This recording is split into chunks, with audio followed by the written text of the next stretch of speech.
Hi friends, എല്ലാവർക്കും നമസ്കാരം. ഞാനിന്ന് വന്നിട്ടുള്ളത് മൈദയും മുട്ടയും വെച്ചിട്ടുള്ള ഒരു സ്നാക്സ് റെസിപ്പിയുമായിട്ടാണ്. എന്നാൽ അതെങ്ങനെയാണ് ഉണ്ടാക്കുന്നത് നമുക്ക് നോക്കാം. ഇതിനായി ഞാനൊരു മിക്സിയുടെ ജാറെടുത്ത് വെച്ചിട്ടുണ്ട്. അതിലേക്ക് 1 കപ്പ് മൈദ മാവാണ്. അത് ഈ മിക്സിയുടെ ജാറിലേക്ക് ഇട്ട് കൊടുക്കാം. പിന്നീട് ഒരു 1/4 ടീസ്പൂൺ ഉപ്പാണ്. പിന്നീട് ഒരു കോഴിമുട്ട പൊട്ടിച്ചതിലേക്ക് ഒഴിച്ചു കൊടുക്കാം. ഇതെല്ലാം കൂടി ഒന്ന് നമുക്ക് ആവശ്യത്തിന് വെള്ളവും ഒഴിച്ച് അടിച്ചെടുത്ത് കൊണ്ടുവരാം.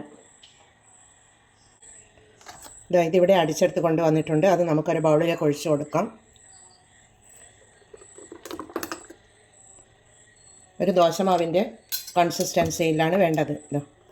ഈ രൂപത്തിൽ ആക്കിയെടുത്ത് നമുക്കത് മാറ്റി. പിന്നീട് ഇതിനായി സ്റ്റൗ മീത ഒരു പാൻ വെച്ച് കൊടുത്തിട്ടുണ്ട്. അതിലേക്ക് നമുക്ക് 2 ടേബിൾ സ്പൂൺ വെളിച്ചെണ്ണ ഒഴിച്ചു കൊടുക്കാം.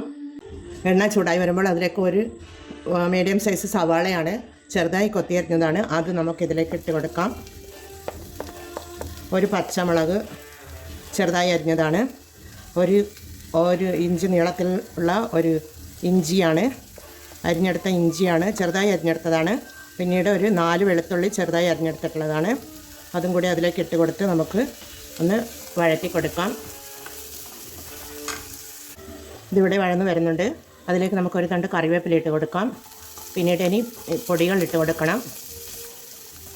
ഇനി നമുക്ക് പൊടികൾ ഇട്ട് കൊടുക്കാം. അതിൽ തന്നെ ഒരു 1/4 ടീസ്പൂൺ മഞ്ഞൾ പൊടിയാണ്. ഇത്രയും മതിയാകും. ചെറിയ ചേരുവ മാത്രമേ ഉള്ളൂ. പിന്നീട് 1/2 ടീസ്പൂൺ മുളക് പൊടിയാണ്. അത്രയും എരിവൊക്കെ കൂടുതലൊന്നും വേണ്ട ഇതിന്, ഈ റെസിപ്പിക്ക്.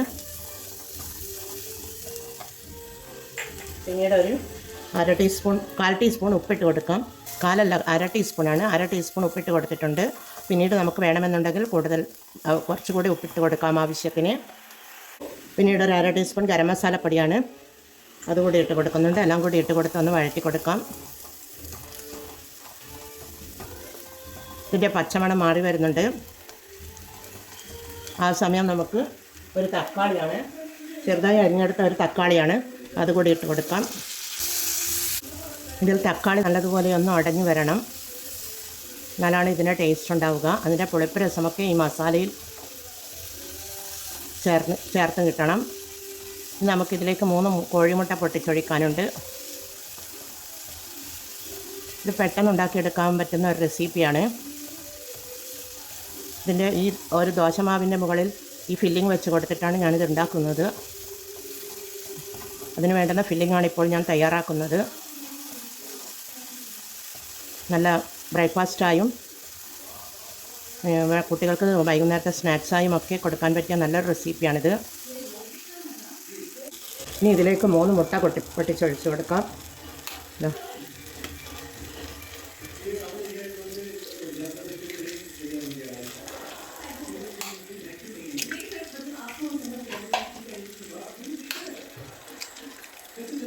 എല്ലായിടവും എത്തുന്ന വിധത്തിൽ നല്ലതുപോലെ ഒന്ന് ഇളക്കി യോജിപ്പിച്ച് ചിക്കിയെടുത്ത് വേണം ഇതുണ്ടാക്കുവാൻ.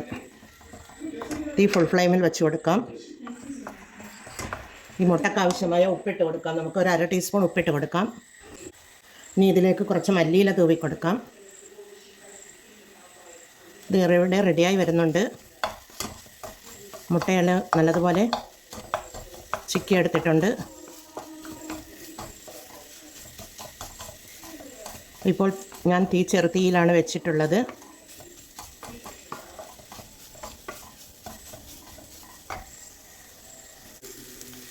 ഇതിവിടെ നല്ലതുപോലെ വെന്ത് വന്നിട്ടുണ്ട്, റെഡിയായിട്ടുണ്ട്.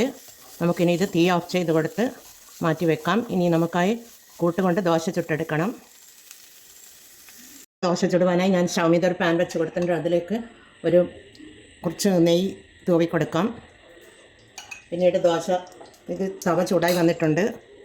നമുക്ക് ദോശയുടെ മാവ് ഒഴിച്ചു കൊടുത്ത് ദോശ ചുട്ടെടുക്കാം. ഒരു തവി മാവ് ഒഴിച്ചു കൊടുക്കാം. നമുക്ക് ഇതുപോലെ ചുറ്റിച്ച് കൊടുക്കുക.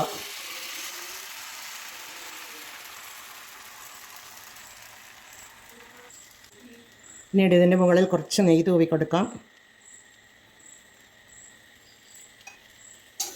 ഇത് റെഡിയായിട്ട് ഇത് മറിച്ചിട്ട് കൊടുക്കാം.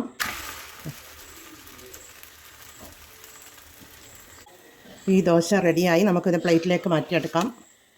ഒന്നുകൂടി നമുക്ക് ഒഴിച്ച് കൊടുക്കാം.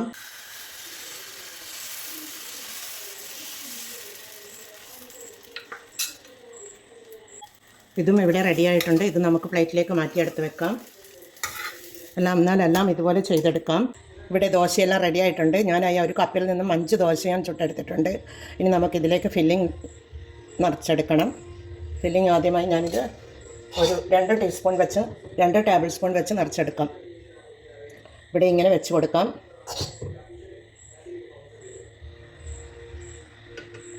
അതിനുശേഷം ഇതൊക്കെ ഇങ്ങനെ നിരത്തി കൊടുക്കുക. എന്നിട്ട് ഇതിങ്ങനെ ഇതേപോലെ ഇങ്ങനെ മടക്കുക. മടക്കിയതിന് ശേഷം ഇവിടെ നിന്ന് ഇതേപോലെയും ഇപ്പുറത്തുനിന്ന് ഇതേപോലെയും മടക്കി ഒരു ലെക്കോട്ടിൻ്റെ രൂപത്തിലാക്കി വെച്ച് പത്തിരി പോലെ മടക്കിയെടുക്കുക. ഇതേപോലെയാണ് വേണ്ടത്. ഇതേപോലെ 2 ഭാഗവും മൂടത്തക്ക വിധത്തിൽ വേണം. ഇത് നമുക്കൊരു പ്ലേറ്റിലേക്ക് എടുത്തു വെക്കാം. അതേപോലെ എല്ലാം ചെയ്തെടുക്കാം. ഇതുപോലെ ഒന്നുകൂടി ചെയ്തെടുക്കാം. 2 ടേബിൾ സ്പൂൺ ഞാൻ ഫില്ലിങ് വെച്ച് കൊടുത്തു. അതിനുശേഷം ഇതേപോലെ ഇതിങ്ങനെ മടക്കിയെടുക്കുക. ഈ ഭാഗത്തു നിന്നും ഇതേപോലെ ഇങ്ങനെ മടക്കിയതിന് ശേഷം ഇത് ഒന്ന് തിരച്ച് കൊടുത്താൽ മതി. ഇതേപോലെ റെഡിയായി. എന്നാൽ എല്ലാം നമുക്ക് അതുപോലെ ചെയ്തെടുക്കാം. എളുപ്പത്തിൽ ഉണ്ടാക്കിയെടുക്കാവുന്ന ഈ പത്തിരി ഇവിടെ റെഡിയായിട്ടുണ്ട്. 5 എണ്ണവും റെഡിയാക്കി എടുത്ത് വെച്ചിട്ടുണ്ട്. ഞാനൊരു സർവിങ് പ്ലേറ്റിലേക്ക് മാറ്റിയെടുത്തിട്ടുണ്ട്. കുട്ടികൾക്കൊക്കെ വളരെയധികം ഇഷ്ടപ്പെടുന്ന ഒരു സ്നാക്സ്. ഇനി ലാസ്റ്റ് ഇതിൻ്റെ മുകളിൽ കുറച്ച് നെയ്യ് തടവി കൊടുക്കണം. ഇത് കുറച്ച് മതി. ഇതുപോലെ ഇതിൻ്റെ മുകളിൽ ഇതുപോലെ ഇങ്ങനെ കുറച്ച് നെയ്യ് തടവി കൊടുത്താൽ മതി. ഒരു ടേസ്റ്റ് കിട്ടുവാൻ വേണ്ടിയാണ്. അല്ലെങ്കിലും ഇത് നല്ല ടേസ്റ്റാണ് കഴിക്കുവാനും. എല്ലാവരും ഇത് ട്രൈ ചെയ്ത് നോക്കണേ. നമുക്കിതൊന്ന് മുറിച്ച് നോക്കാം.